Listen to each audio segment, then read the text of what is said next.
Nós estamos vivendo no Brasil, nos dias atuais, na área política, com uma situação muito surreal, eu diria até patética, que a mim pessoalmente chega inclusive a me humilhar.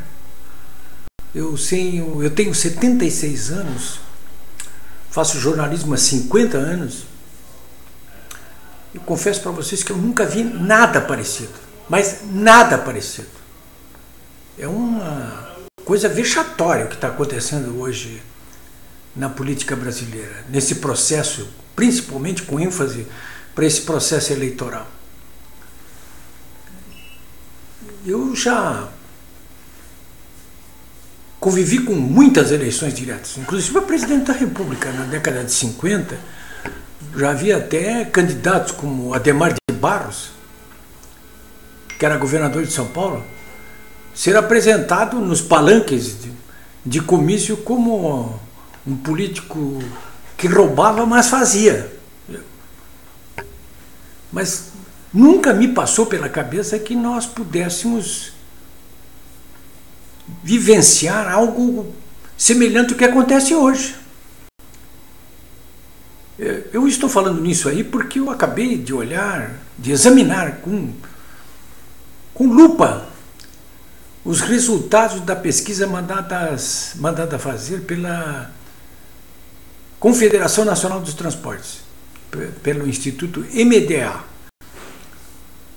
Na sexta-feira já, eu estou falando aqui com vocês na segunda-feira, de tarde, na sexta-feira já, o mercado, que é esse ente aí, que na verdade é o mercado financeiro, o mercado estava em polvorosa aí porque tinham vazado alguns dados a respeito dessa pesquisa aí, segundo os quais apontavam uma situação altamente favorável para o Ciro Gomes. Ele teria simplesmente absorvido todos os votos deixados pelo ministro Joaquim Barbosa, que renunciou à candidatura dele pelo Partido Socialista Brasileiro.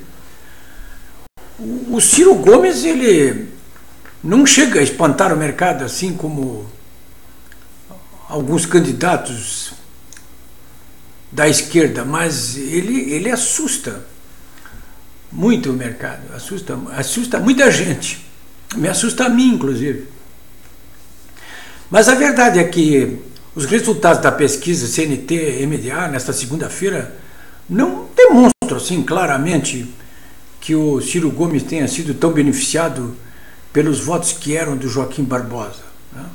Na verdade, pelo exame que eu fiz ali dos resultados obtidos pelos diversos candidatos, os votos do Joaquim Barbosa foram pulverizados bastante entre quase todos.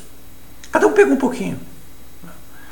Na disputa pelo primeiro turno, por exemplo, num dos cenários, o Ciro Gomes, que há 2 meses atrás tinha nessas mesmas pesquisas CNT-MDA 8,1%, agora tem 9%. Então, dentro da margem de erro, né? Mas quando eu estava falando que nós estamos passando por uma situação vexatória, humilhante, patética, inédita na história política e eleitoral do Brasil, eu estava me referindo à presença nessas listas de possíveis candidatos do réu condenado e preso como corrupto Lula da Silva. Nunca vi disso. 500 anos da história do Brasil, isso nunca aconteceu. Eu até não consigo entender direito por que razão esses institutos de pesquisa estão listando o nome do réu condenado e preso como corrupto Lula da Silva entre os candidatos a presidente da República. Eu simplesmente não consigo entender isso aí. Porque até as pedras da rua sabem que o Lula está cumprindo uma pena de 12 anos e 1 mês de cadeia. Ele foi condenado em primeira instância pelo juiz Sérgio Moro.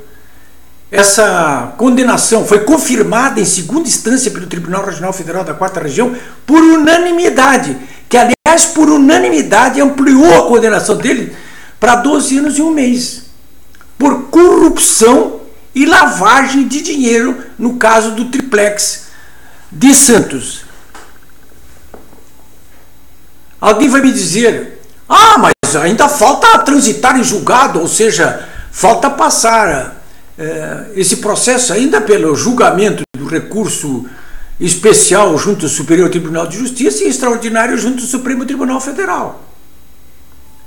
Não é o que diz a lei, através de jurisprudência do próprio Supremo Tribunal Federal, que manda botar na cadeia, a juízo do julgador, o réu condenado em segunda instância. Foi o que aconteceu. Mas não fosse assim, de qualquer maneira, o Lula já pediu habeas corpus no Tribunal Regional Federal da 4ª Região, já pediu habeas corpus no Superior Tribunal de Justiça, no Supremo Tribunal Federal. Enfim, já se utilizou de todo um arsenal de recursos enormes junto ao 3º grau e perdeu todas, sem exceção. É uma espécie de julgamento antecipado, sim.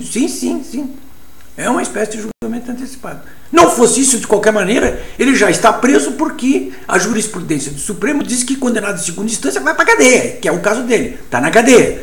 E está cumprindo pena não como preso político, mas como político preso. Por quê? Porque é corrupto. Por quê? Porque lavou dinheiro. E mais do que isso ainda, ele já responde, inclusive, a vários outros processos e a vários outros inquéritos, e todos eles que vão acabar condenando esse senhor aí a muitos e muitos anos de cadeia. Então está preso. Seria uma situação totalmente anômala nós temos um candidato a presidente da República preso.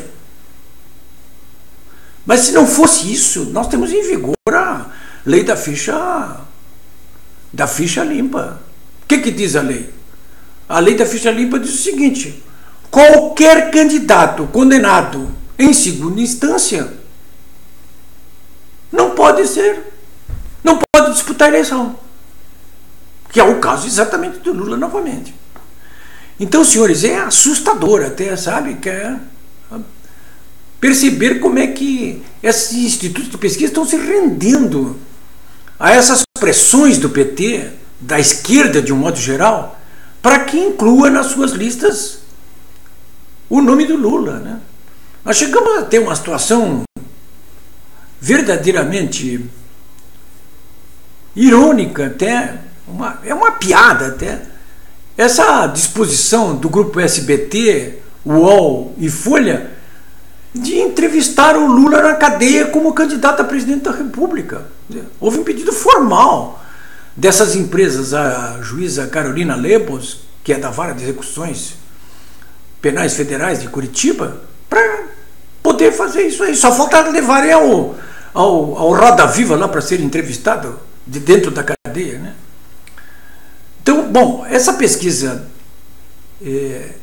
CNT-MDA está toda ela debulhada por mim no meu próprio blog, né? www.polibiobraga.com.br. E chama atenção até que os eleitores estejam, ao examinar a lista de candidatos, em sua maioria, ou em grande número pelo menos, votando no Lula, um candidato que é um candidato inverossímil.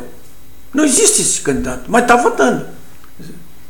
Vocês vejam que no caso de um segundo turno em que o Lula disputasse com o Jair Bolsonaro, ele teria 45,7% contra 25,9% do Jair Bolsonaro. Em qualquer dos 5 cenários que a pesquisa apresenta, qualquer dos 5 cenários, o Lula derrotaria fácil qualquer outro candidato. Mas de lavada. Coisa assim de 40 contra 25. Coisa aí. Agora, sem o Lula, como é que ficaria a situação? As intenções de voto hoje, nessa segunda-feira, mostram que o Bolsonaro ganharia todas as eleições.